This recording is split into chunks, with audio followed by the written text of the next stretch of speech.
Hi, it's Dr. Gayla, and this is another episode of Let's Talk Toxins. Today, we are going to focus on the thyroid. And if you are like many of the women that I see in my clinic, you may be concerned that your thyroid is a little sluggish, maybe even full-on malfunctioning. Many women that come into my clinic have already been prescribed some sort of thyroid medication to deal with a thyroid issue.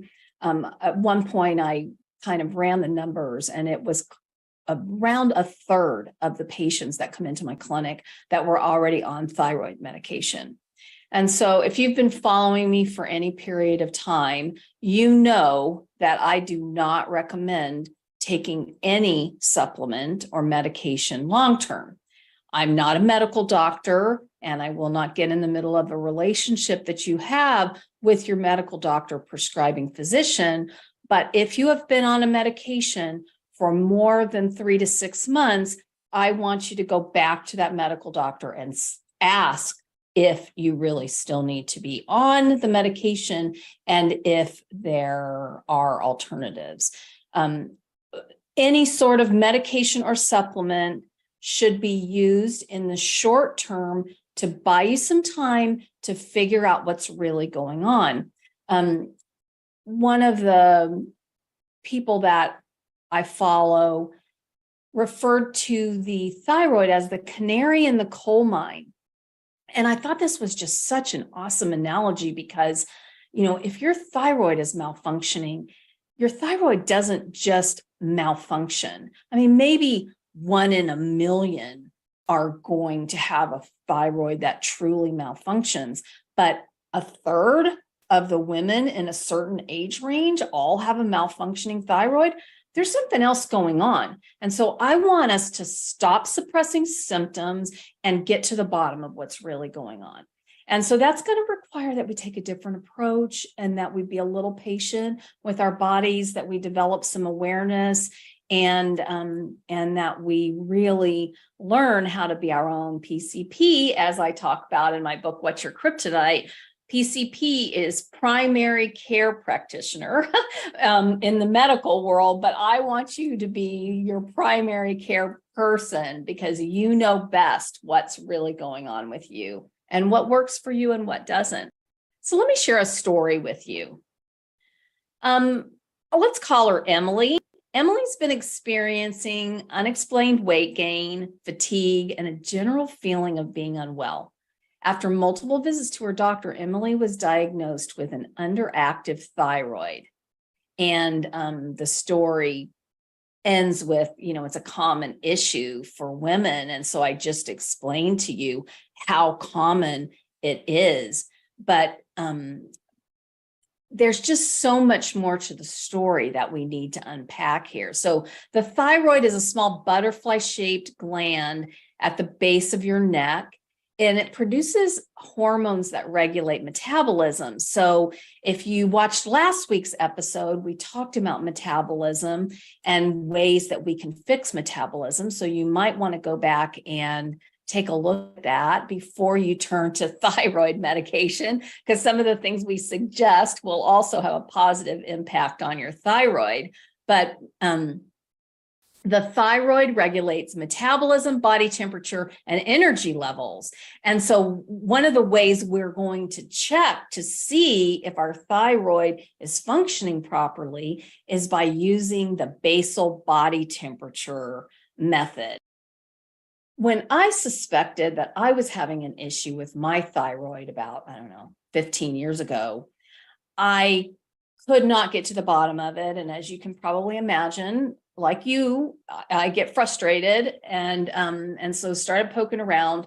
And I discovered that one of the old school ways to check thyroid is to use basal body temperature. And for thyroid, one of the best ways to do that is axillary in your armpit. And so I share a clip from this video to help you understand how this is done. And as we track our basal body temperature, we'll see how well our thyroid is helping us to manage our body temperature, which is highly correlated with our energy production and metabolism. Body temperature is an awesome indicator of your overall metabolic health. Let me grab my thermometer. So what you can do is you can wake up in the morning first thing, put this thermometer right against your skin before you get out of bed, have it sit there for 5 or 10 minutes. Again, ideal body temperature for thyroid, again, is going to be 97.8. So thyroid equals 97.8 or higher. Ideally 97.8 to 98.2 for the armpit.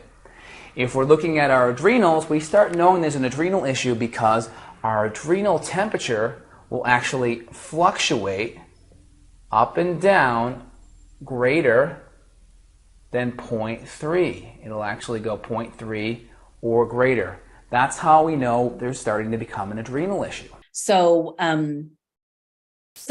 when the thyroid gland's not functioning properly, it causes a variety of symptoms, including weight gain, fatigue, depression, and hair loss. So if you find yourself dealing with thinning hair, it could be long COVID, but it also could be related to your thyroid. And it also could be that toxicity left over from having a viral infection of some sort is also affecting your thyroid.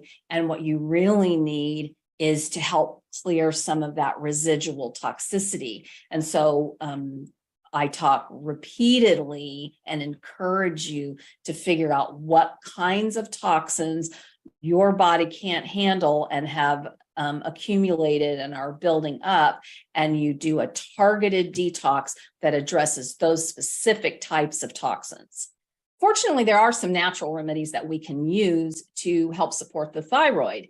In my particular case, it became clear that I was low in iodine. And if you're having some other symptoms, things like bloating after meals, often we can tie that back to small intestinal bacterial overgrowth, or it's often referred to as SIBO. And so iodine can have impact in all of these areas. And so if you find that you're experiencing some of these other symptoms, you don't want to supplement with iodine unless you really need it. It's not something that we would supplement with just let's try it. But if you are low in iodine, it's something that you would need to supplement with. Again, in the short term, so that your body can just rebuild its stores until it has enough to kind of jumpstart and get everything going again. It should be able to produce enough iodine, or extract, I guess is a better way of saying it, extract enough iodine from the foods you're taking in. And so if that's not happening, either your body's not able to process everything properly. If you're not taking in enough iodine, you can typically adjust your intake of seafood, or even better, seaweed, kelp, or some sort of natural iodine-rich food source. Sometimes I will recommend that patients, at least in the short term, use a marine collagen that I stock here in my clinic, and that's going to have a lot of positive benefits for you if this is one of your issues. So we will supplement with food sources of iodine. The fantastic thing about using food sources to supplement is that that's the way our body's designed to get our nutrients. So when we supplement, we can never supplement in the exact formula, if you will, that our body needs to use the micronutrients. And so much better to get those micronutrients through food sources and allow your body to do what it does naturally and figure out needs a little of this, needs a little of that. It's going to, fill the tank on one thing and let go of what it doesn't need. Digestion naturally handles the rest of what we don't need. And when we take in supplement form in an unnatural way, again, we may need to do it on the short term just because we've got a deficiency that's so great that we need to fill an abnormal gap, but we don't want to do that long term because we want our bodies to get those nutrients from what we're consuming. So if you feel like you have done what you know needs to be done, and you are taking in enough iodine and you're getting your selenium, and you're still feeling like you're experiencing symptoms of weight gain or fatigue or hair loss, then it's probably some toxicity. We've already mentioned this, and I just want to encourage you to reach out. You can visit my website at drgala.com to learn a little more about how you might get to the bottom of what's actually the root cause of a sluggish thyroid for you. And the really awesome thing is that if you address these issues, you're probably going to experience other positive side effects as well, not to mention learning to become your own PCP. And that's the best positive side of that. So this has been another episode of Let's Talk Toxins. I'm Dr. Gala, and I look forward to seeing you next time.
it's Dr. Gayla. I'm a licensed acupuncturist, naturopath, and author of What's Your Kryptonite? If you're new here, I share practical tips and advice to make prioritizing your well-being easy. In this episode of Let's Talk Toxins, we're going to figure out how to reverse metabolism damage. Maybe you've been through a stressful period, you know you're not eating healthy, or you're just feeling like your metabolism has slowed down as you've gotten older. Whatever the case may be, we're going to talk about some ways to fix metabolism damage and get your body back on track. So let's start by talking about what metabolism damage actually is. Essentially, it's when your body's ability to burn calories and process nutrients is impaired. This can lead to weight gain, sluggishness, and many other symptoms.